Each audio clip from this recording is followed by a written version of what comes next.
제가 겨울을 정말 좋아하거든요. 그런데 그런 제가 여름나라에서 3년이나 보내게 될 줄은 꿈에도 생각하지 못했었어요. 사계절 없이 계속 덥기만 한 싱가포르이긴 했지만 그래도 보시다시피 푸릇푸릇한 숲이나 나무들이 많아서 그게 큰 위안이 되었었던 것 같아요. 보타닉 가든으로 가는 2층 버스를 탄 그 즐거움.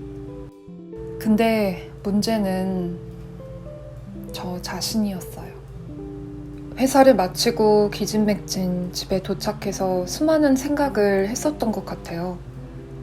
크리스마스를 더운 날씨에서 보내는 것도 어색했지만 저의 완벽주의 성향이 저를 너무 힘들게 한다는 걸 좀 많이 늦게 깨달은 것 같아요. 절대 다 이룰 수 없는 목표를 세워서 미친 듯이 나를 몰고 가는 그 성향. 8시간 동안 내 뇌를 풀가동시켜서 집중해도 끝이 나지 않는다고 여겨졌던 일들. 이렇게 주말에 밖에 나가 잠깐 산책하는 거나 집에서 잠시 쉬는 것만으로는 해결이 되지 않더라고요. 그 지친 마음이. 영원히 끝나지 않는 태스크들을 나열해두고 그걸 다 혼자 해치워내려고 했던 버릇들이 저를 벼랑으로 몰아가기 시작했어요. 데드라인을 정해놓고 끊임없이 검토하고 수정하고 리뷰하고 바꾸고 피드백받고 또 고치고 무한반복의 사이클에서 점점 지쳐갔죠. 사람들이 좋다고 여기는 더 나은 직장이나 연봉, 더 괜찮은 퍼포먼스를 갖게 되어도 저의 그 근본적인 고통은 해결되지 않더라고요. 처음에는 즐거워도 나중엔 지치고 고갈되고 한숨이 많아지고 숨도 잘 안 쉬어지고 쉬고 싶은데 쉴 시간이 없다는 생각이 들고 타인에게 더 너그러워질 수 없는 내가 싫어지고 1년 넘게 고민하고 생각하다가 더 이상 남아있는 걸 꺼냈을 게 전혀 없어졌을 때 결심했죠. 떠나야겠다.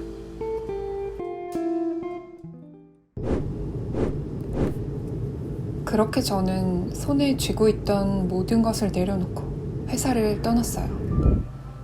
그리고 유럽을 다시 갔죠. 사실 6년 전에도 비슷한 감정적 탈진을 경험하고 한국을 떠난 적이 있었는데요. 그때 새로운 삶의 활기를 찾게 해줬던 곳이 유럽이었거든요.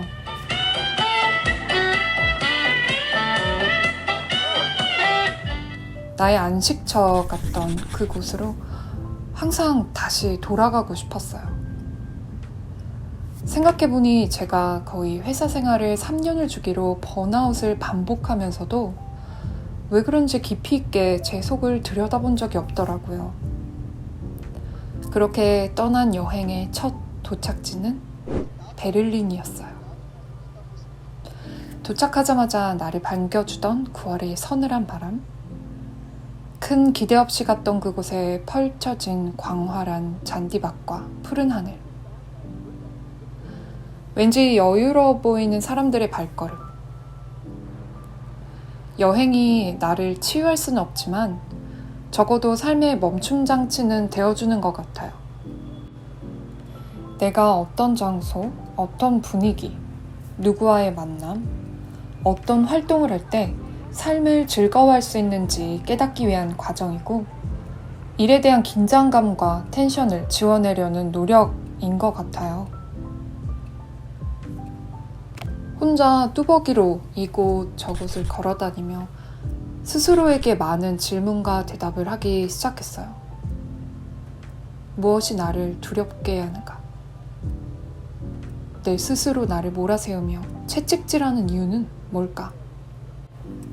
근데 그게 그렇게 쉽게 답이 나지 않더라고요. 그렇게 제 여행은 계속되었죠.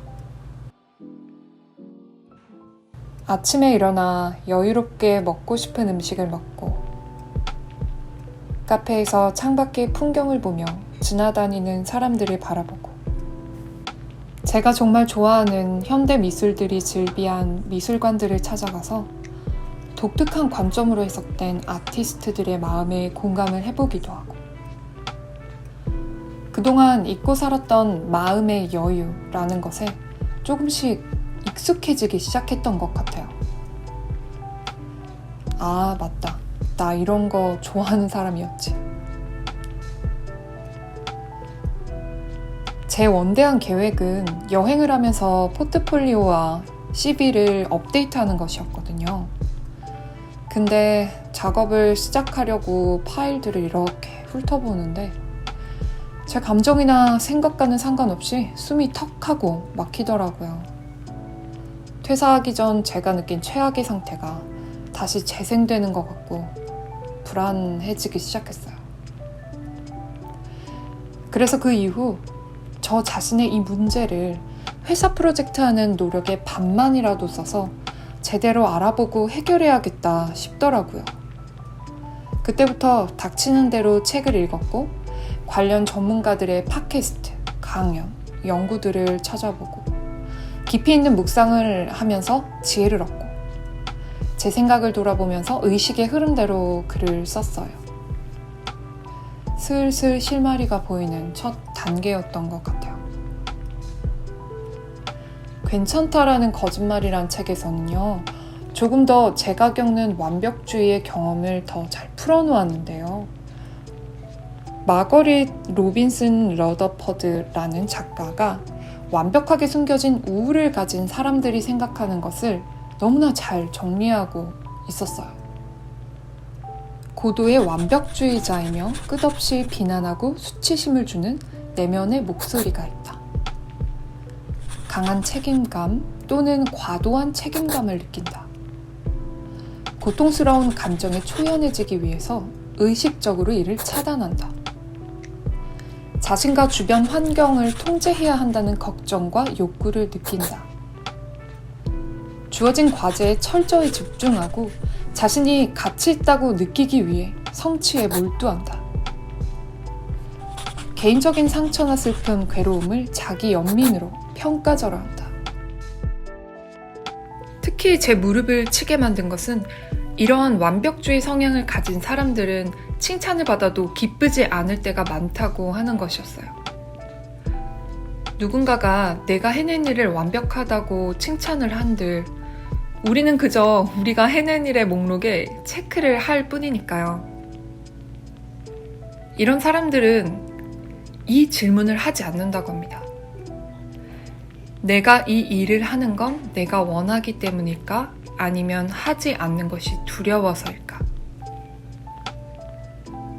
충분히 많은 것을 성취했다는 느낌이 들지 않으면 굉장히 불안해하고요. 이렇게 미세하게나마 제 마음속 문제의 발단을 보기 시작하면서 여행은 깊어져 갔어요. 큰 기대가 없었던 드레스덴에서 가는 곳마다 아름다운 풍경들이 펼쳐져서 머무는 기간을 더 연장했죠.